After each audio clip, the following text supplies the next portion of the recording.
You are listening to Spilling the Tea, a real estate podcast with Kristy Macero and Shelagh Maycheck.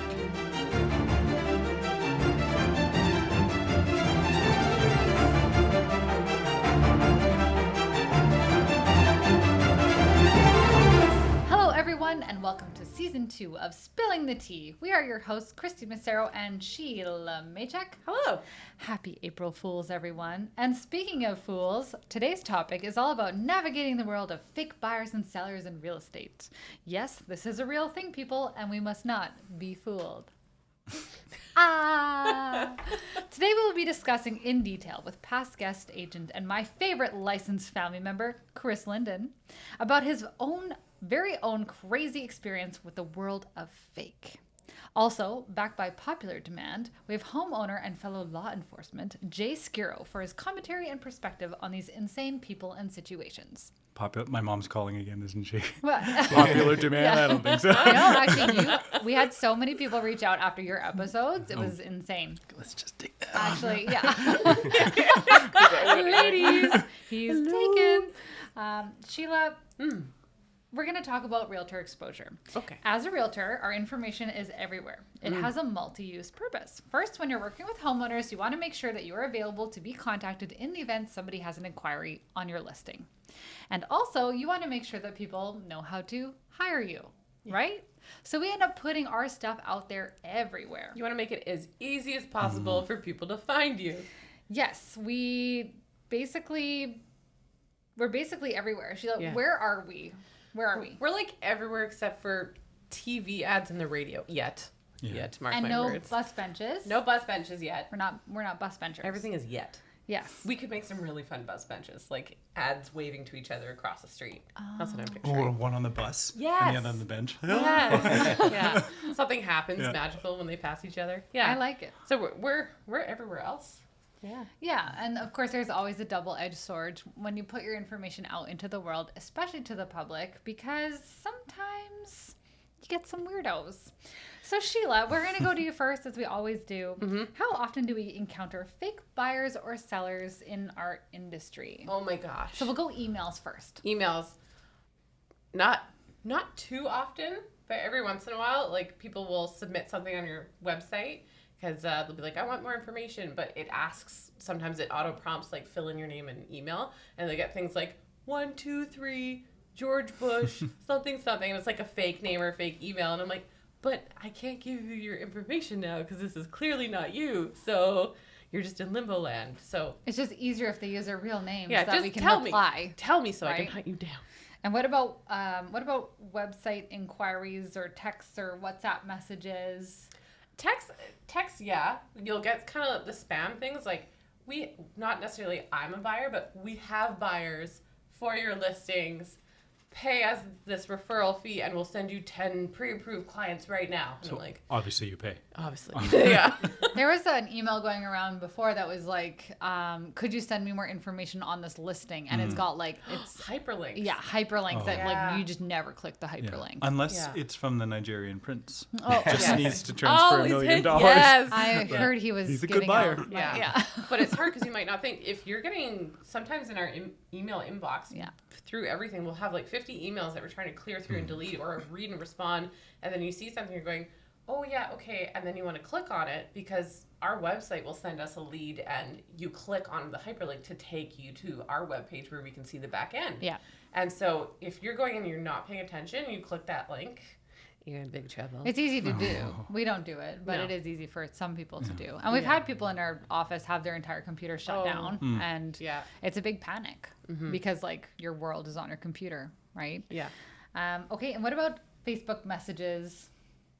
Yes. You get sometimes like the blanked out profile, like Facebook user 12345. Yeah. Or someone who's like, they've been on Facebook since one day ago and suddenly they've got like 100 of the same friends as you. I'm like, you're spam adding people and messaging. But yeah. I won't name their names, but there are realtors in our office where I'll get a friend request from somebody and I'll go, hey, like so-and-so, I noticed that you're friends with this person. They just sent me a friend request. Do you know who they are? And they're like, no. And I'm like, what? Why did you add them? Yes. Like, why are we adding strangers to our Facebooks? I don't know. Yeah. And then Google reviews. Yeah. Haven't had any fake ones up until last year. We had We someone have leave one fake one. One fake one. And quite frankly, I felt famous. Yeah.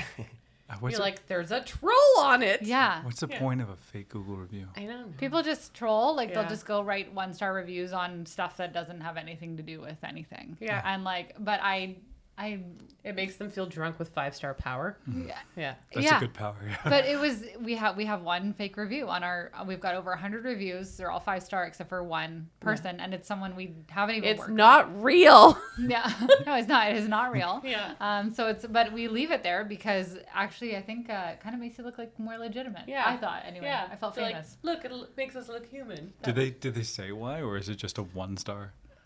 It had text with it, but nothing. I don't remember what it was. Yeah, it was. Is it like, I hate Mark? Who's Mark? They didn't even use names or business names or anything, but it was just like a 2-sentence 1-star thumbs down thing, and I'm like, go away, sir. Yeah, I don't even. We don't have I guess there's a slight client. possibility it was accidental and it was meant for somebody else, but you got to be careful when you're throwing that on the internet and about Yeah. somebody's brand, right? Yeah. Always get the right Mark. Yeah, Yeah. exactly. I Yeah. always I find it fascinating if you read like a really bad review about something. It's like you're kind of just curious as to like what other reviews that person's leaving. So it's Right. like, is this legit? Which can't remember specifics, but probably about a restaurant, and you just kind of look into it, and then all of a sudden you just see. All they've left anywhere There's a ever is trend. 1-star review. So how Yeah. legitimate is it? Or are they just a negative person looking to stir shit up? So right? you review the reviewer. Well, Yeah. Exactly. I wanted to ask you because you come from the restaurant industry. Like, did you have fake reviews on your restaurant Google? Like, did you ever look at those? I don't know. Nothing really comes to mind in terms of that, but like I said, I do remember kind of looking into seeing and is this a credible source or Right. is this kind of a pattern? Yeah. And I do remember getting like a 1-star review, but there's no reason for it. There's no text. Right. Which I would always kind of, the times that it did happen, you're going to have some good reviews and you're going to have some bad ones, just the way it is. Yeah. And I remember I would always reach out to the 1-star reviews just to see, what happened and, how can I fix that for next time, or is there anything I can do at this point? You know what I mean? And I just remember when you would see 1-star review and then you'd go in and that's all they're leaving for anybody and there's never any text. So it's like, is that even This real? person right? never likes where they eat. Yeah, Yeah. complainer. Stop going out. I think there's a common Stay denominator, home. right? Yeah. No matter where you go, you're there. So, yeah. Yeah. Okay, that's fair. I had a fake buyer once come into a house that I had for sale, and I remember it was an open house, and Was he it a came mannequin? in. It was fake? No, he was just like cowboy fake. Oh. Like, he came not like hat. Oh I my, know cowboys you're are real. picturing the hat. The mustache. Yeah. This was a guy that came in with a girl, and I think he was there to try to impress her because he came in and he goes, he's like, oh, hey, he goes, I want to buy this house. And I'm like, okay, great. Like, have you been talking to the bank? Oh, it's like, I just want to buy this house and I want to write an offer. Like, you're going to want to take some notes. And I'm like, oh, okay, sure. Like, what were you hoping for? He's like, well, I want like all this stuff included and I want this, at this and these dates and blah, blah, blah. And I'm like, okay, and you have deposit money. He's like, oh, yeah, I've got lots of money. And I'm looking at the girl he's with and I'm just like, really? This guy, this is the guy that you are spending your time with. That's a You're on heck a of a free date, date yeah. right now. You're Yeah. house hunting, and he's not buying. I'm looking at her like, get out of here. Like, this guy is like not who you want to House spend hunting your time isn't with. even fun when you're in a relationship doing it for each other. Like doing it Yeah. on a I date. don't Like, I know. couldn't imagine Yeah. that. I That's the don't worst know first date what- ever. Yeah. I don't know what he was trying to do. I think he was trying to look like a hot Just shot. flexing. Yeah. Yeah. 100%. But Zero flex. he sounded pretty bad. And the look on my face, I'm not even looking at him anymore. I'm looking at her like, What do you, run, girl. run, girl, Yeah.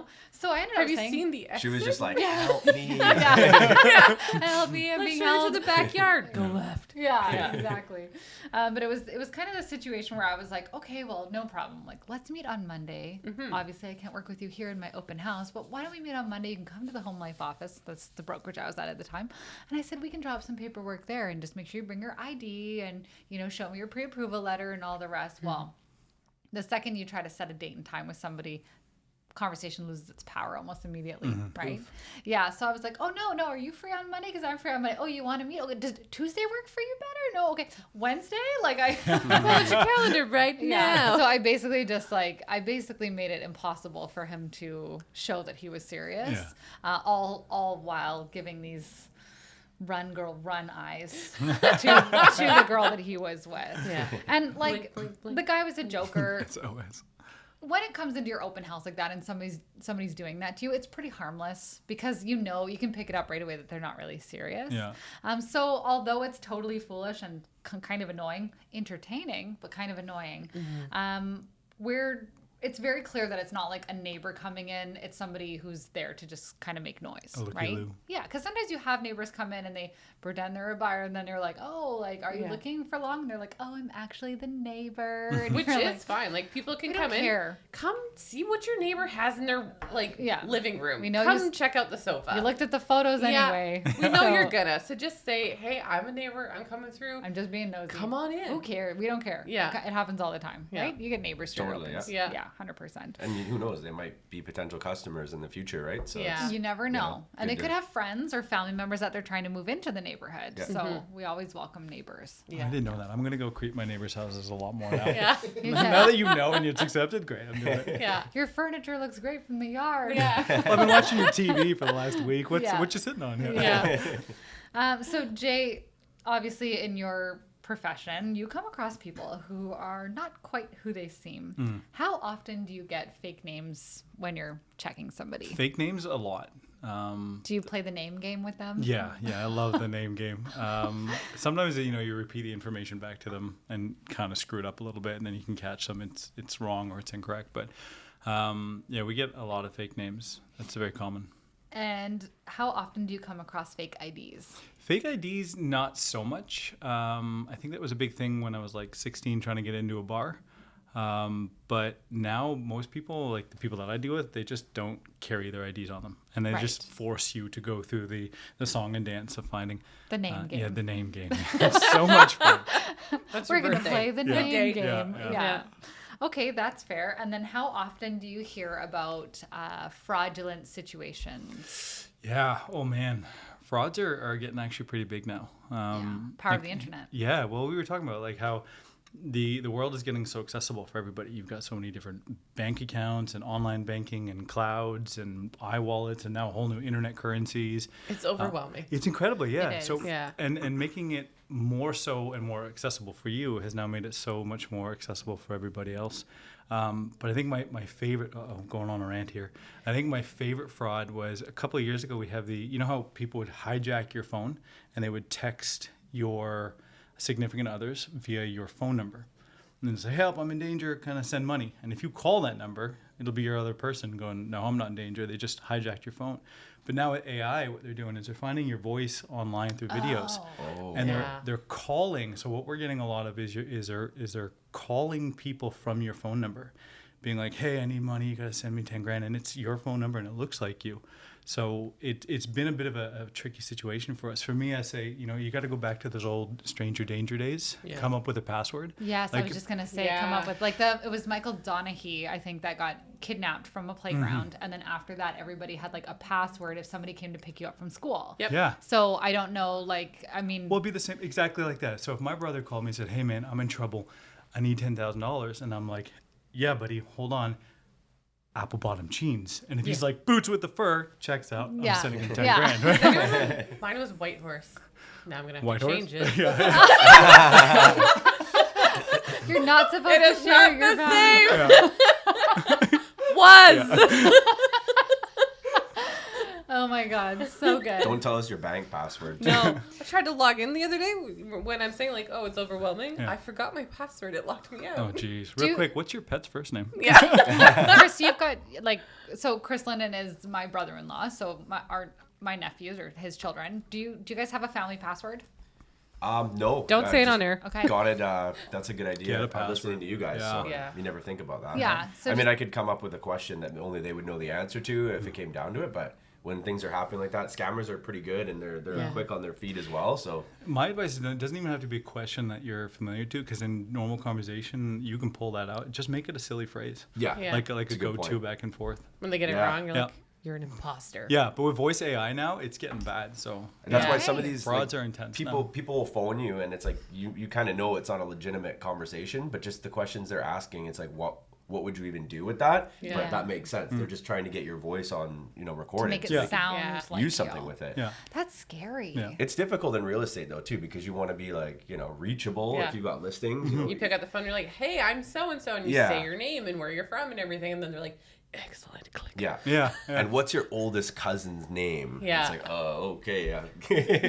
Yeah. That's obviously, some of these questions that are out there. I'm exaggerating with that one, but they asked me something. They asked how old I was, and I'm like, it doesn't matter how old I am. If you want to buy this condo in Abbotsford, then you can buy it, but you don't need to know how old I am. Like, that's Just Yeah. remember the Yeah. security That's questions weird. that your Yeah. online bank always asks you. Because Yeah. people ask, Oh. hey, what was the first school you went to in high school? What was Yeah. your dog's Yes. first name? What was They'll the just- model of your yeah, first yeah. car? Yeah. A week later, I got a notification on my bank app, and it said that somebody had kind of basically been trying to adjust Oh. my stuff. So that call a few days earlier basically resulted in somebody trying to break into my bank account Yeah. just by asking how old I was, which Yeah. I don't even know. Just wild. And you know what? People give out so much information these days. Like those Yeah. Facebook quizzes where it's like your first school, your whatever. It's like I used to fill all of I think everybody used to back when Facebook first started. Like you'd fill Yeah. out like, oh, my elementary school, my favorite color, Yeah. my whatever. Yeah. And Favorite like movie? It would be like a list of 50 questions, like those little Yeah. emails you'd forward to 10 friends, whatever. Yeah. 4 to 10 scammers. Yeah. Yeah. That's really scary. Yeah, Actually, like I it's- didn't even think about that. We're gonna go over to Chris Linden so Jay, I have you here because I always like to give you stories that kind of make you squirm a little. 'Cause- Okay, great. Yeah, because they get I'm giving you the creepy stuff. I'm ready to squirm. So Chris Linden, we're going to because at the beginning of your career, you had an experience with a character. And I would love for us to go through it nice and slow to kind of paint the picture for everyone as to what happened. So you had a client, and how did you meet him? Well, I was doing floor duty, which in real estate, there's one designated agent who would be working that day. So any, walk-in customers or phone call inquiries will go to that agent. And I would imagine, back in the day, that was quite a desirable situation. But nowadays, it's not really a busy, most people go online and find a realtor versus like walk into a Royal LePage, for example. But nonetheless, you still have to have one. And that was my job for that day. And yeah, I got a phone call and it was a potential buyer. And yeah, we chatted about a property he said he was interested in. And he was, quite articulate. He did his homework and he knew about the property and he was asking some, pretty normal questions. And he seemed like a legitimate buyer. One thing right off the bat, he just said, hey, you know what? Like, I don't have a vehicle. I'd like to see this home today. Would you be able to pick me up? If that happened today, I mean, I probably wouldn't be able to just drop what I was doing, but I decided that was a good enough lead for me at that point to pass the floor duty on to somebody else and get in the car, pick him up, take him to see this property. I was also newer and Things women would never do. I was just gonna say. fair enough. Yeah. would So, never. like, think about it, okay? So like Chris was like so eager and so good when he started. So he's volunteering to do the floor duty, and this guy sounds educated on the phone. And wants to go see this property. He's ready to go, but he doesn't have a ride. Like I've given lots of clients Yeah. rides, so it's not Yeah. uncommon to have Yeah. people in your car. And so you went and you got to go pick them up. Exactly, yeah. And coming from the restaurant industry, years before that, even I always kind of, my thing was always customer service and going Hospitality. Yeah. above and beyond, It's right? in So you. Yeah. if I could give this old guy a ride to the listing, I mean, why wouldn't Yeah. I, right? But anyways, yeah, so I go pick him up, we see the property, everything, he kind of talks a bit of a story that all kind of made sense why he was, quite motivated. He said if he liked it, he'd be writing an offer today, which, isn't unheard of, but usually people will kind of take their time a little bit more.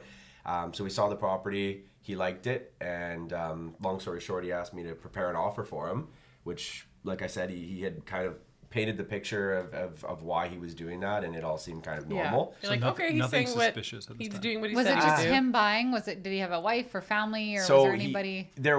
I don't remember exactly the details, but he was going through a separation, but the money was all his. They had been renting something together, and I think he may have said he owned something with his previous wife, but she passed away, and his new girlfriend was abusing him, and he just wants to get out of that situation and get a home for himself. So he had a logical excuse for everything. Yeah, I Yeah. mean, it seemed Sounds like a fair. lot anyways, but I was just trying to do my job, and I'm just focusing on, do I know everything about this property? Yeah, you want to do the paperwork yeah, right. I'm just focusing more on what I'm doing, like a bit of a strange situation, but we'll take it and see where it goes. Yeah. It's not impossible. No, but Yeah.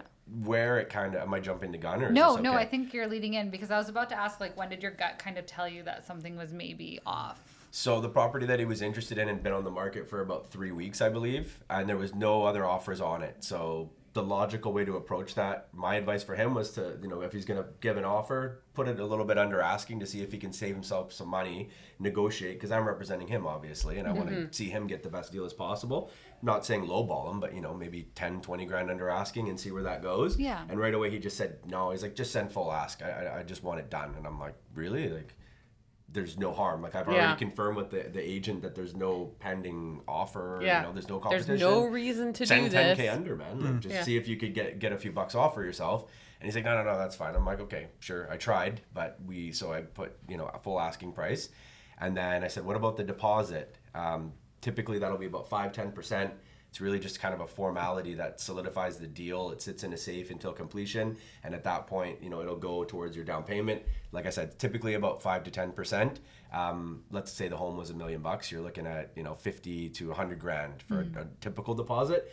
And I think he said, put 500 grand. And I'm like, 500 grand, that's a 50% deposit. And, there's really no reason to do that because, it doesn't strengthen your offer. So too flippant with his money. Yeah, I mean, he didn't have a cowboy hat and start kind of like trying down, but it kind of gave me that same vibe. It's like, okay, you went from being somewhat credible to now flexing like you have 500 grand sitting there, like Suspicious. for no reason. Like, Was it in Yeah. a duffel bag in the back of the car? Yeah, in the back of his car. yeah, and then something just told me, hey, like, just give me a sec here, and then I this was over the phone, and I said, I'll call you back.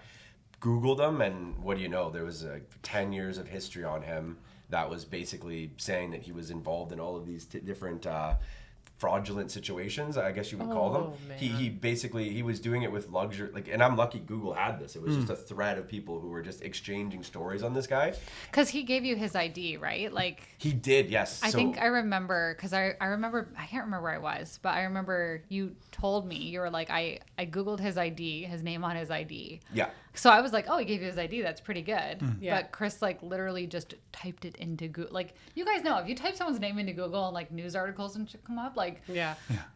makes it kind of, Unless it's carried a baby out of a burning building. Yeah. Don't put me on Google. Yeah. This guy did not. Yeah. So that was the other thing too. Like, whenever I'm dealing with a client, I'll ask them just to see their driver's license, because that's part of our required documentation. We've got to prove that they're a citizen and what their date of birth is, etc. That they own a piece of BC identification. Yeah. Yeah. So I did that, and he provided it for me, and I took a snapshot of it because, like I said, I didn't know him from Adam, so I'm gonna make sure I'm doing this right and not waste anybody's time on the other side. Not to mention my own time, but we're firing an offer to a seller who's thinking that's a real buyer, right? And they're getting emotions out of it. And, so anyways, punched into Google, and he had been taking salesmen for a ride, from luxury vehicles.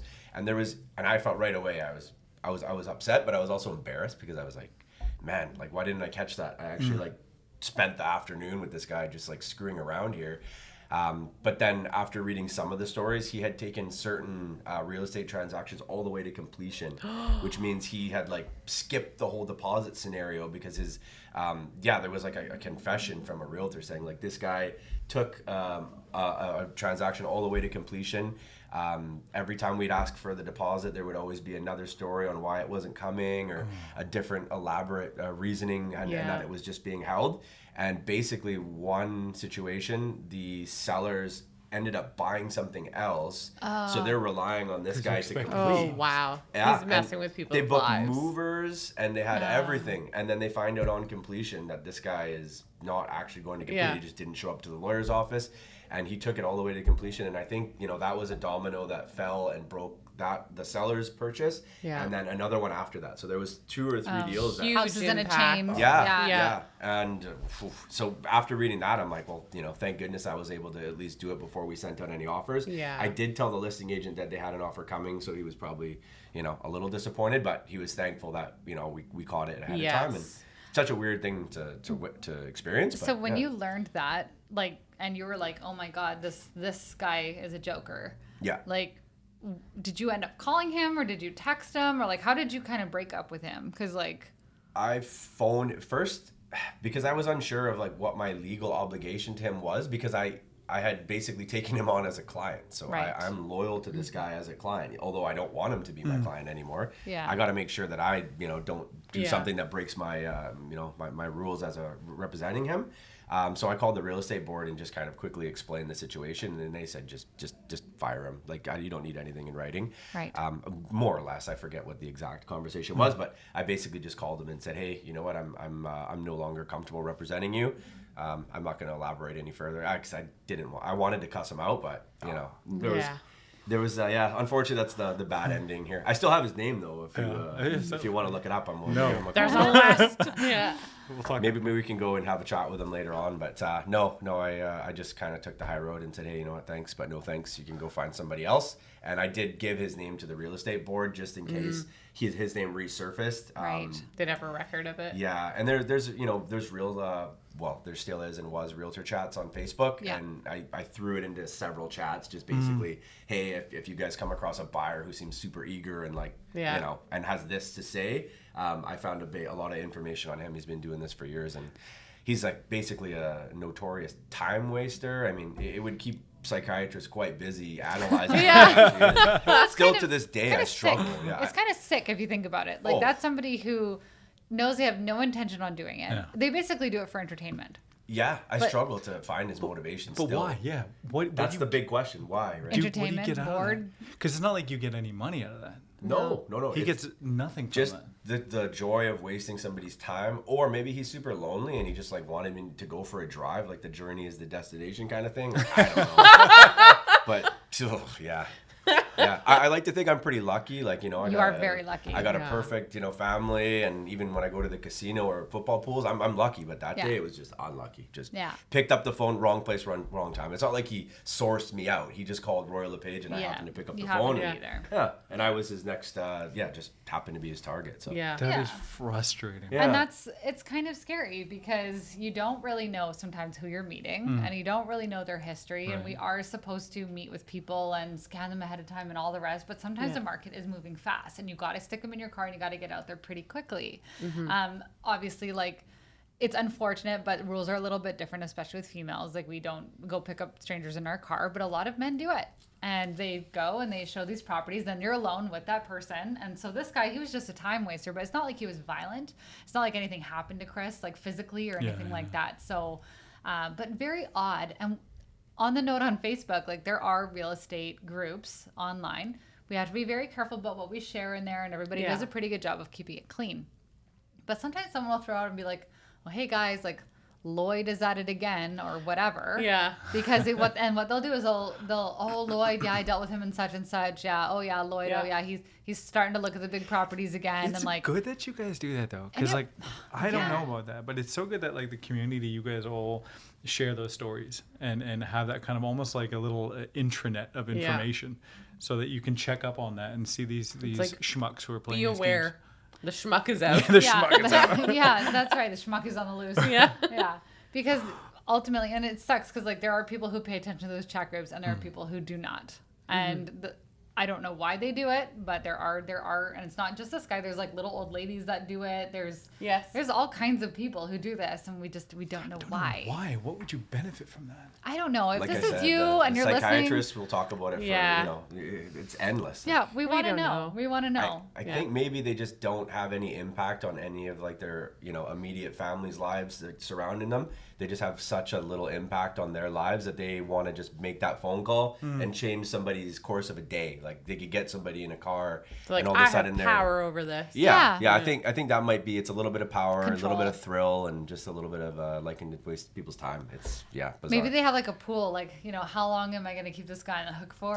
He's like, now throw out $500,000 deposit. Who has $500,000? Like An online betting scheme. yeah. What's the over under on getting this guy to write the contract? Yeah. Yeah. That's so funny. And this doesn't just happen with buyers, but sometimes there's fraudulent sellers. So there was a home in 2019 where the seller was out of the country, and you think, okay, the house was vacant, sure, but it was tenanted, and the tenant also happened to be out of the country as well. So somebody fraudulently said, hey, I'm the seller, I'm going to sell this home, and some buyers bought it, and they were taken advantage of. So somebody bought it, thought they were buying a home, but really those people never had the legal authority to sell it. Awesome. Yeah. Jeez. And what sucks is that, like, as realtors, we're obligated to make sure that people have the legal authority to sell it. But like, how do we do that? Yeah. Like, we don't have a database. No. So we can't just scan their IDs Yeah. So into these the people had magical database. these people had fraudulent IDs. Can't they show you the deed or anything like that? But So there was title fraud in It that was case. title fraud. Yeah. So someone had fraudulently done a title, and it was Yeah. the whole thing. okay, 'Cause so that's the- good criminal code. Yeah. That's a so good. they specifically targeted places that did not have mortgages on them, so they were free and clear. And then What sucked though is that the Yeah. realtor got sued. yeah. Like, how does the realtor get sued when like, how are we supposed to know that? It's wild. Yeah. It was a bad situation all around. oh my gosh. Yeah, sickos, sick. They're fools, I tell Schmucks. you. Schmucks. How many words can we come up with? So, Jay, as a homeowner and someone who deals with society's less desirables, Oh, my favorite. I know the public doesn't necessarily shock you too much anymore because, like, It still does. Yeah. okay, he works in Surrey. Are you surprised to hear that this is a thing? I am, yeah, actually. I could imagine if like there's a percentage of cash that you get back afterwards. You know, if you do a fake deposit and then I'm not gonna buy it, give me the deposit back, and then you get some form of money. I can see that because there's not much of a vetting system. But to go through all the jumps and the hoops and the legal battles and the paperwork at 8:00 at night and that's. Why? That's Oh, man. that's like walking around IKEA on a day off for shits and giggles. Like Yeah. I can't imagine. That sounds great. I did that last week. The meatballs. Yeah. Yeah. IKEA is great though. Yeah, but you're right. Like, why do it? Yeah. Like, why do it? I Are you can't just you're imagine just a that. creep? You just want to go into people's houses? Like, why are you there? That is. Yeah. That Does he is- steal underwear? Like, why is he there? Yeah. I wanna Time know. is a big thing. It's one of my love languages. I said that. I said what I vulnerable. said. I like walks on the beat. Now. If you're gonna waste my time, that infuriates me. So Yeah. people like that, I wish. Well, I can't wish pain, but I'm gonna wish a lot of discomfort. I wish for the rest. Yeah. Stepping on Legos. Yeah, the Yeah. rest of your life, you've got a kernel in the back of your teeth forever. Yeah, because that is incredibly frustrating. Yeah. Yeah. That's well said. So how would you feel as a homeowner if you learned that the person who viewed your home, because Chris told the other agent and was like, hey man, like this guy's a fraudster. We're not proceeding any further. I will not be sending over an offer. Sorry. And I'm sure that agent probably had to go back to the homeowner and be like, hey guys, sorry, that offer's not coming because this dude is a weirdo.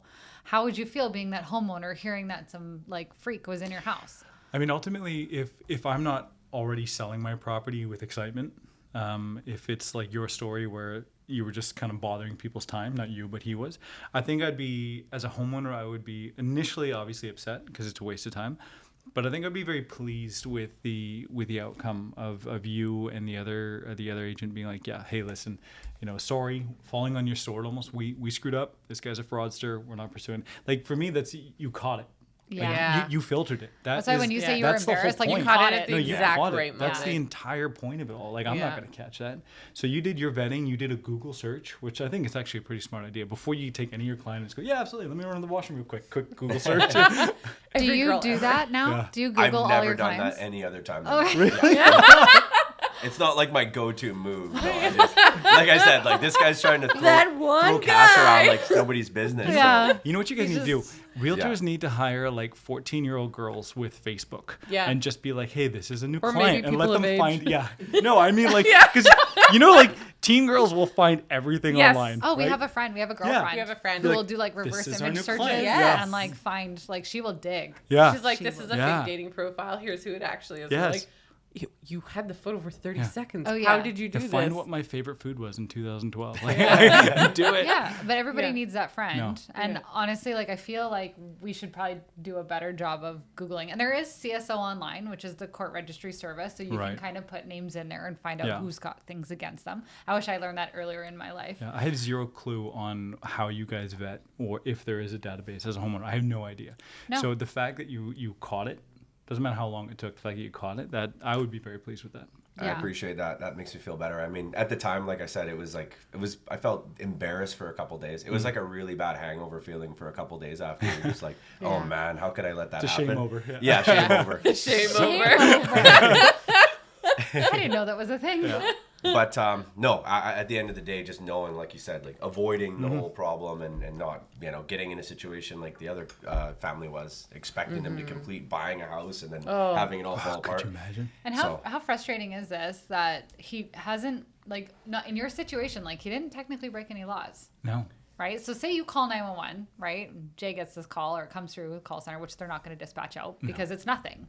Like, this person just wasted time. They're not actually Yeah. They're like, so what criminal offense did he commit? Right? Loss and enjoyment of property, maybe. I'm going deep in this Unwanted book. persons. Unwanted person. Mischief. There we go. Yeah. No, that would go absolutely nowhere. No, But yeah, 'cause you can't do anything. No. You just like a finger wag. I mean, good for you for your hospitality and you're respectful. I would have called him out on the phone, but that's why I'm not what you do. Listen here. I don't you remember son of a exactly gun. what I said. I mean, I definitely didn't, offer him to hang out again, and I wasn't like super nice to him by any means. But no, Let's go for I a didn't drive. tell him what I actually wanted to. But, Yeah. Yeah. Well, yeah. Better sometimes just to, like, if those people function like that, you never know, right? You never know how crazy they are. Well, he was old. I wasn't scared of him, but no, it was just. I could outrun them. Chris, I could take him. So basically, it comes down to, like, the same two ideas. You have to trust people and you have to trust your gut, but you always have to verify, right? You have to verify, like, is TBV. it adding up, right? Because Chris very clearly figured out it wasn't really adding up. Something is not right. That's right. One of Trust these but things is verify. not like the other. Yeah. Yeah. So there are it's CSO online. You Google names, you Facebook creep, and it's very, very important that we go through the process of pre-approval with our clients, right? Like, we make sure that we see, that they have talked to the bank, they've talked to a financial provider. Yeah. A little bit of proof that maybe there's another person that's verifying them. I find that sometimes, like, if I get a kind of a stranger lead from a mortgage broker, if I think there's a hint of them being legitimate, the very first question I ask is, who's your mortgage broker? Because chances are that mortgage broker's already asked for ID or they've already kind of gotten the financial picture. If they haven't done that yet, I'm like, okay, great. The first thing you're going to do is go get pre-approved. So I almost use them like a screening service to make sure, smart. right? Because if they don't, I mean, and Have you sent in your documents? it doesn't mean that they still couldn't totally be fraudulent, but it's just one more step to Yeah. make sure that they are legitimate. And then I always love to discuss the final steps kind of early, like, okay, and then a deposit will be there. Like, how much deposit do you have? And try to get as much going, to begin with, to make sure that they know what's coming, so that if there's going to be a hesitation or if they're not going to commit, I kind of try to catch it early. Smart. Try to catch it early. I always feel like joking about purchasing during like an open house or an auction is a lot like saying bomb in an airport. Like, I'm always afraid to say it. Like, I think I'll buy this, and people. No, I didn't mean it. Yeah. So That's it's very. right. Once you say deposit, I'm like, no, I'm already tightened up. 100%. So we always try to make sure, we start using like real, and that's like the guy that came into my open house. I said, okay, well, let's meet on Tuesday. Let's meet at Tuesday at 4. Oh, I'm busy at 4. Okay, let's meet at 2. Like, Yeah. like just trying to keep pushing buttons. And then as a homeowner, you're thinking like, oh man, like, really, this happens? Yes. And there's nothing you can do. No. There's nothing you I would can do. never even thought of that. No, people come in and people are sick and people like entertainment and people are nosy, ultimately. And unfortunately, in that situation that we had talked about, where it goes so far to the point where, Chris is reading about someone who bought another house. Was thinking, financially impacted. like, total financial impact. And if you don't complete on a sale, like, you can be sued. But if there's no deposit, where's the compensation coming from? Someone would have to pursue that. So it gets really messy super, super quickly. I've taken away from this that always give your realtor a gift, because I don't know the crap that you guys have to go through. It can get weird quick. Like, and I cannot believe, and I remember, Chris, it was like early days for you, and I can't believe that was like one of the first things that had happened to you in your career. It was a busy Experience. first year for sure, but it kind of prepared me for, fortunately now I'm primarily a referral agent. Yes. So I'm working with, friends and family and people that I have helped are now, Warm recommending leads. to family. Yeah. So it's rare that I'll get somebody that I don't know anything about. And that's, you got to pay your dues at the beginning, and I've kind of earned that now, but like stranger danger at for first. the most part, it was a pretty comfortable last couple of years. It's people I know, right? Yeah. But it's I've got my eyes open for the next time. It's because I'll help anybody, I'm willing to do it. Just Except for schmucks. yeah, but I'm not afraid to Google somebody for the second time if I have to. He will Google you. Yeah. So on the final notes, people suck. Sometimes they suck. You can't avoid them. There's fake inquiries, fake reviews, fake intentions, and they're everywhere. And I imagine, like when Jay's saying, talking about artificial intelligence, it's going to get harder. It's going to get harder for us. And it kind of sucks that our real estate boards put a lot of onus on us as realtors to investigate in ways that there's paperwork. we don't have that much training on, if you Yeah. think about it, No. right? So, but it is what it is. And we do our best, but there are scammers out there. And sometimes those scammers can get you a long way because they're professional scammers. This is what they do. It's all they do. So we do the best we can to pre-screen each other, warn each other, tell stories like this, share this episode with a friend. But as long as we trust our processes, we stand a better chance of avoiding these situations. Say no to imposters. Say no to imposters. And schmucks. And schmucks. Cheers, everyone. Cheers. Cheers. Thank you for listening to Spilling the Tea, a real estate podcast with Kristy Massero and Shelagh Maycheck.